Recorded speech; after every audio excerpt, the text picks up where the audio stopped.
రైతన్నల తక్కువ రేటుకే హెరిటేజ్ డైరీకి పాలు పోసే విధంగా చెయ్యాలని దగ్గర ఉండి సహకార రంగంలో ఉన్న ఆ విజయ డైరీని దగ్గర ఉండి చంద్రబాబు నాయుడు గారు మూసి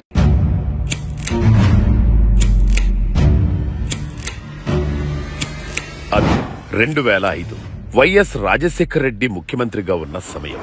హెరిటేజ్ డైరీ మీద ఆరోపణలు చేసిన సమయం.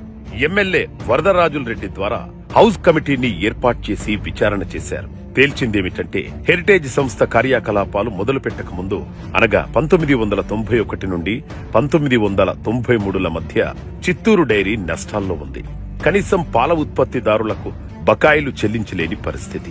అలాంటి చిత్తూరు డైరీని పునరుద్ధరించే ఆసక్తి లేదని తేల్చి చెప్పారు రాజశేఖర్ రెడ్డి.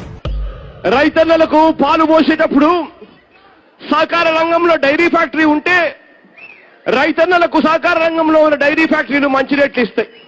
ఇప్పుడు 2023 ఆయన కొడుకు జగన్ రెడ్డి గుజరాత్ నుండి తెచ్చిన అమూల్ సంస్థకు చిత్తూరు డైరీని దారాదత్తం చేస్తున్నారు. 1 కాదు 2 కాదు 600 కోట్ల రూపాయల ఆస్తి, 28 ఎకరాల భూమిని చుట్టచుట్టి చేతిలో పెడుతున్నారు.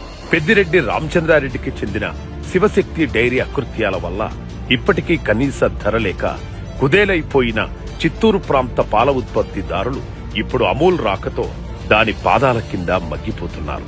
ఆస్తుల్ని అప్పగించి పాల సహకార సంఘాల్ని నిర్వీర్యం చేసి పాడి రైతుల మొర వినకుండా అమూల్ ని రాష్ట్రానికి ఆహ్వానించడంలో జగన్ రెడ్డికి ముట్టింది ఎంత?